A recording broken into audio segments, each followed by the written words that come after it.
are not diversified, both geographically and across industry. So that means that you need to be held to a higher risk standard. And the other thing is that, and it's kind of remarkable, and we can talk about this more, that these banks, and Silicon Valley Bank in particular, didn't seem to understand one of the most basic risk concepts. And Paul, I think this was lecture 3 of Finance 101, and that's duration risk. So just because you buy a long-dated treasury doesn't mean it doesn't have any risk. It doesn't have default risk, but it's got interest rate risk. So they didn't do any hedging. So banks can hedge. And it turns out that SVB in the past had hedged, but then they let the hedges expire. They were too expensive. How systemic, if at all, do you think this is, Cam, or do you think this is more specific to SVB, or maybe even just a handful of banks that cater to that?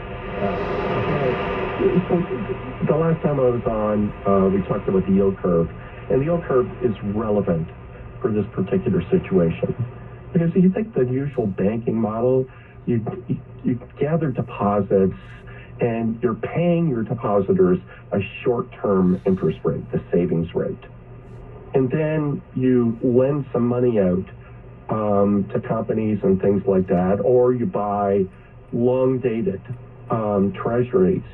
So what you're getting is, in terms of revenue, is a longer-term rate, and what you're paying is a shorter-term rate, and that works great if the yield curve has got a positive slope, which meaning the long-term rates are higher than short-term rates.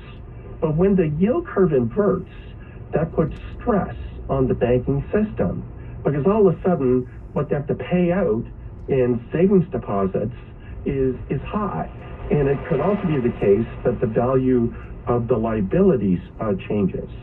So this is the reason to actually do some hedging, but not all banks do the hedging. And because the yield curve inversion stresses the banks, it kind of makes sense that the Fed